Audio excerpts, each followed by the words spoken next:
Comenzamos el módulo 2.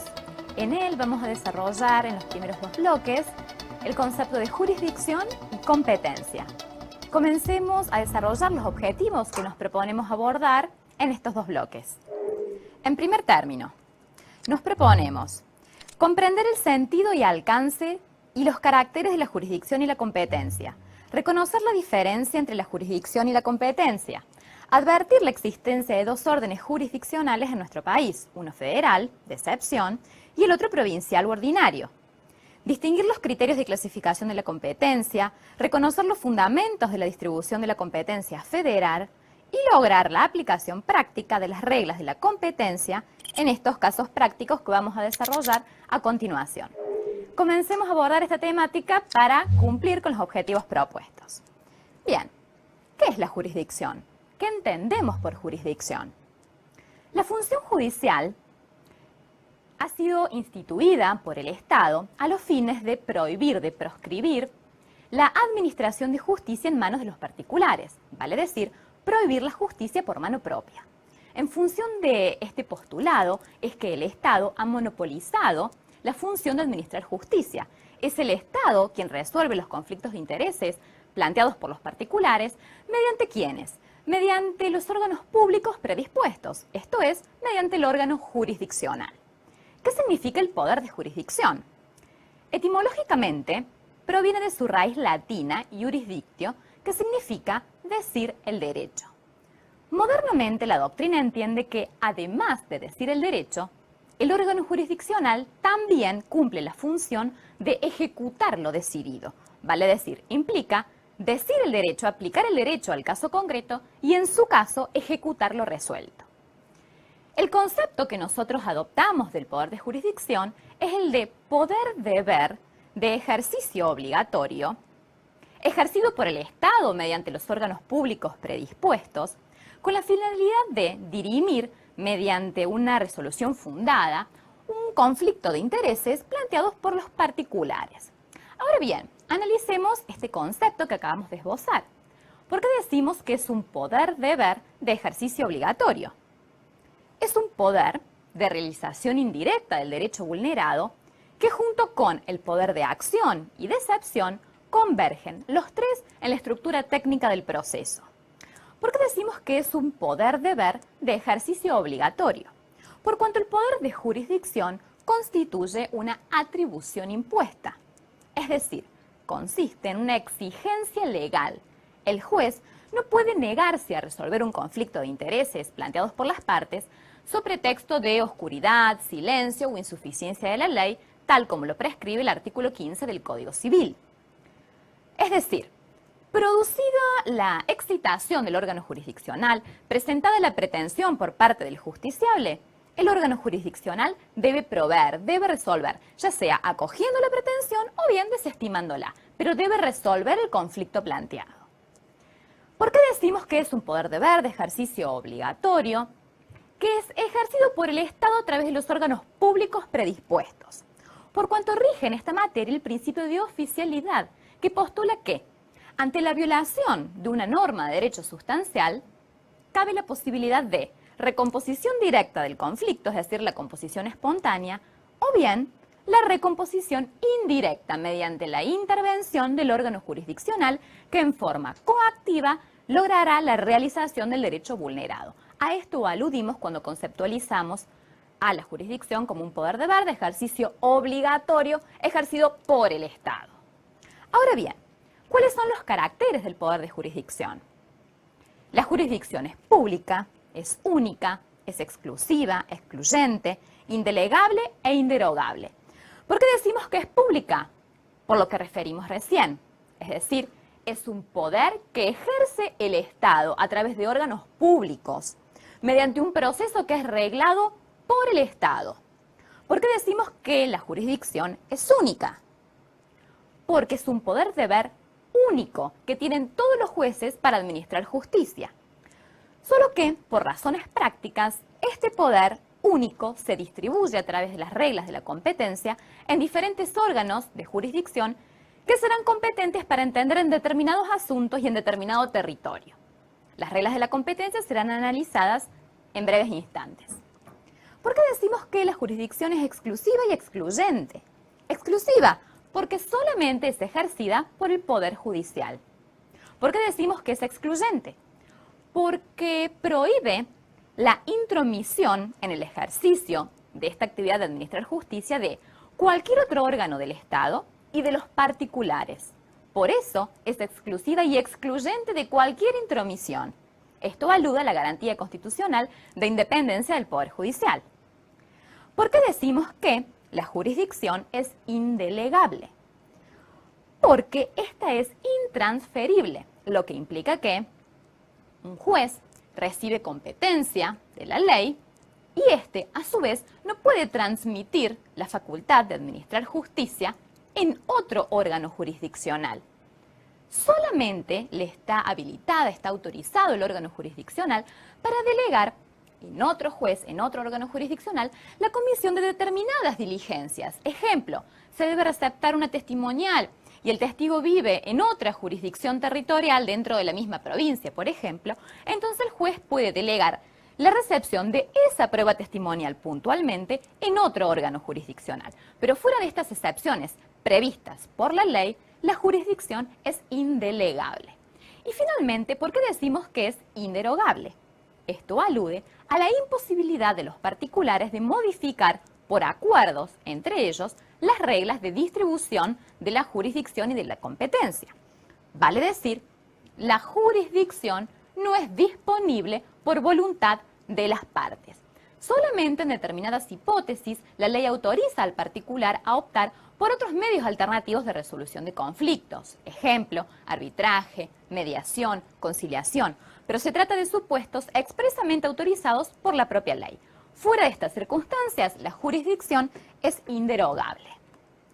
Ahora bien, yo les pregunto, ¿será posible que un único juez administre justicia, ejerza el poder de jurisdicción en la totalidad de los conflictos de intereses planteados? No, esto sería una verdadera utopía. Es necesario entonces distribuir este poder de jurisdicción en los diferentes órganos jurisdiccionales. ¿A través de qué? A través de las reglas de la competencia. ¿Qué es la competencia? Desde un punto de vista subjetivo, la competencia consiste en esta aptitud conferida al órgano jurisdiccional para resolver determinada clase de conflictos de intereses. Desde un enfoque objetivo, la competencia consiste en la órbita jurídica dentro de la cual el órgano jurisdiccional, el juez, administra justicia.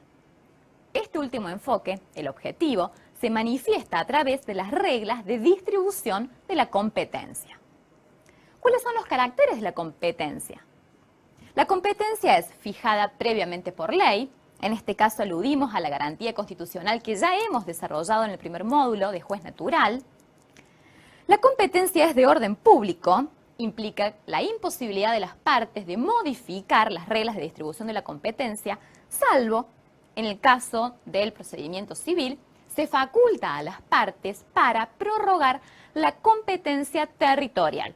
Salvo esta excepción, el resto de las competencias son inmodificables por voluntad de las partes. La competencia es indelegable, tal como lo predicamos recién de la jurisdicción, y es improrrogable, lo que significa que las partes no pueden conferir a otro órgano jurisdiccional la facultad de administrar justicia, sino que deben someterse a la competencia del órgano que previamente la ley ha determinado como competente para resolver su conflicto de intereses. Ahora bien, ¿qué relación existe entre jurisdicción y competencia? Podemos decir que la competencia es una porción de jurisdicción. ¿Cuáles son los criterios para distribuir la competencia?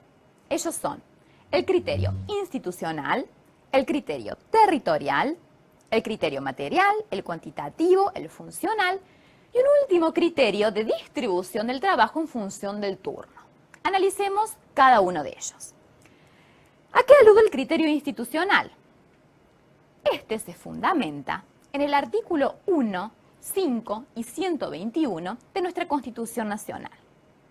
En nuestro país, en la Argentina, coexisten dos órdenes de administración de justicia, dos sistemas judiciales diferentes, el federal, o de excepción, y el provincial u ordinario, la justicia común. ¿Por qué refería a estos artículos de nuestra Carta Magna Nacional? El artículo 1 de nuestra Constitución Nacional establece que la nación argentina adopta como forma de gobierno la representativa, republicana y federal.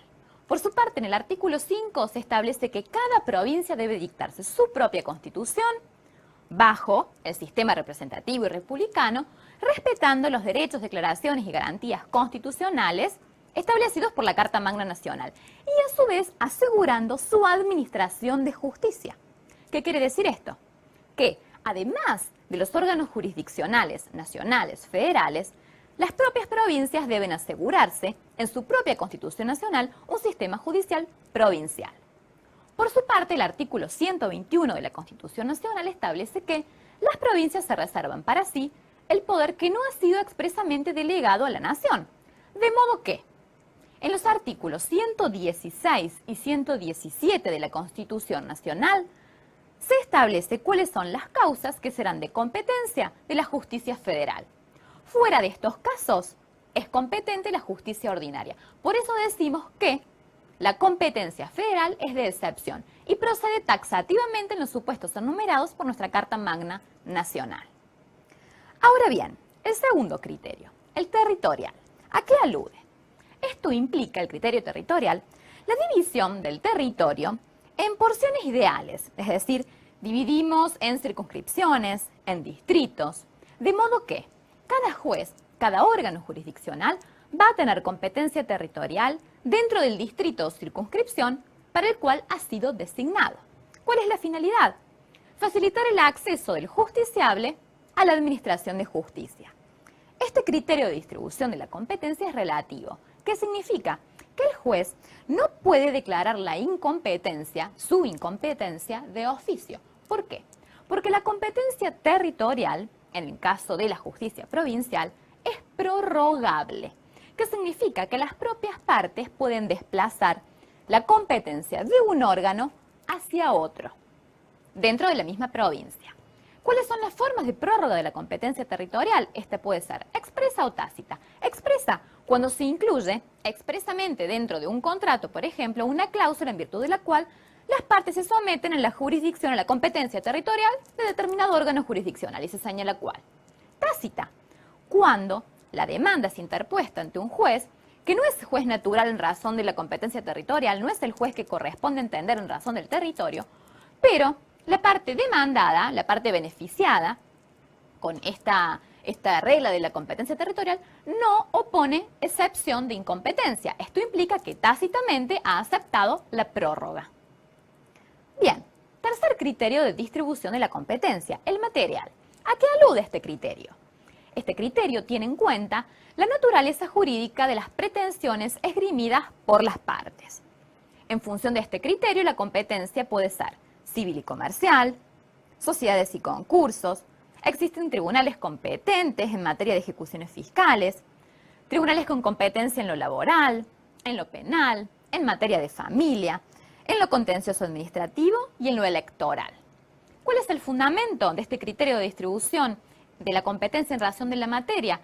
El creciente nivel de complejidad de las relaciones sociales. Hasta hace unos años, en la provincia de Córdoba, existían los fueros civil y comercial, penal, laboral. Luego surgió como un desprendimiento del civil el contencioso administrativo. Luego se especializaron los fueros en familia. Actualmente, hace poco, se han creado juzgados especializados en ejecuciones fiscales, lo que implica que la mayor complejidad de las relaciones sociales exige un mayor nivel de especialización de los magistrados, razón por la cual la competencia se divide en materia. El siguiente criterio es el cuantitativo. Este criterio utiliza una regla variable. Varía en los distintos fueros. Por ejemplo, en el procedimiento civil se toma en cuenta como criterio cuantitativo la importancia económica de las pretensiones esgrimidas por las partes, es decir, el valor económico de sus peticiones. Por ejemplo, se divide entre causas de mayor cuantía y menor cuantía, y estas últimas son de competencia de los jueces de paz de campaña. El artículo 49 de la Ley Orgánica del Poder Judicial establece que los jueces de paz de campaña serán competentes para entender en aquellas causas civiles que se susciten entre los vecinos, cuya cuantía no exceda los 40 yus, o en cuestiones que no tengan naturaleza patrimonial suscitadas como consecuencia de turbaciones o molestias entre vecinos, o cuestiones relativas a convivencia familiar. Vale decir, pretensiones de poca cuantía, competencia de la justicia de paz de campaña. Cuestiones de mayor cuantía son de competencia de la justicia ordinaria. Este criterio cuantitativo también se aplica en el fuero penal. En este caso se tiene en cuenta la importancia de la pena. En razón de este criterio, el juez correccional va a entender en aquellas causas cuyas penas, en el caso de los delitos de acción pública dolosos, cuya pena no exceda los 3 años de prisión o estén sancionados con penas no privativas de libertad. También en el caso de delitos de acción privada. Vale decir, delitos con menores penas van a ser competencia del juez correccional. El siguiente criterio, el funcional, es aquel que distribuye la competencia entre distintos órganos dentro de un mismo proceso. En función de ello encontramos tribunales de primer grado, de segundo grado y de instancia extraordinaria. En el caso del procedimiento civil, que adopta el sistema judicial de doble instancia, ante el juez acuo, ante el juez de primer grado, de primera instancia, se tramita enteramente el proceso llegando al dictado de la sentencia. El juez, el órgano jurisdiccional de segunda instancia, las cámaras de apelaciones, tendrán una función revisora de lo decidido por el juez de primera instancia y excepcionalmente cabe la posibilidad de interponer recursos extraordinarios ante el Tribunal Superior de Justicia. En los procesos penales, laborales, de familia, no hablamos ya de primera y segunda instancia porque se trata de sistemas judiciales de instancia única. Hablamos sí de órganos jurisdiccionales ante quienes se sustancian diferentes etapas o fases en el proceso. Por ejemplo, ante los jueces de familia, ante el juez de conciliación, se sustancia un procedimiento de instrucción. Ante él se interpone la demanda, se contesta, se ofrece la prueba y se recepta la prueba no oralizada. Ante las cámaras se recepta la prueba oralizada en las audiencias de vista de causa o en las audiencias de debate, en el caso del proceso penal, se alega y se dicta sentencia. En contra de esta sentencia cabe la posibilidad de deducir recursos extraordinarios ante el Superior Tribunal de Justicia.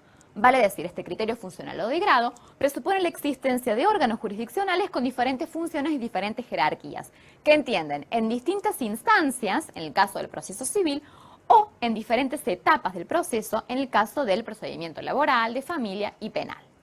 El último criterio que vamos a analizar para concluir con esta temática es el criterio de división del trabajo en razón del turno. Esta es una regla para distribuir el trabajo. Normalmente es establecida por el Tribunal Superior de Justicia a través de sus acordadas, que distribuye las causas por criterios temporales y numéricos. Ejemplo, en el caso de las acciones de amparo, los tribunales competentes para recibir las acciones de amparo tienen turnos que duran una semana. Durante una semana será competente para recibir las acciones de amparo el juez civil de primera instancia y primera nominación. Concluido esta semana, será competente el juez de primera instancia y segunda nominación. Vale decir, se toma como criterio de distribución de la tarea el tiempo, en este caso, una semana. Bien, con esto hemos terminado de desarrollar el poder de jurisdicción, la competencia y los criterios de distribución de la competencia. Los espero en el siguiente bloque para analizar la competencia federal y resolver casos prácticos sobre esta temática.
bloque anterior vamos a comenzar a desarrollar la competencia federal.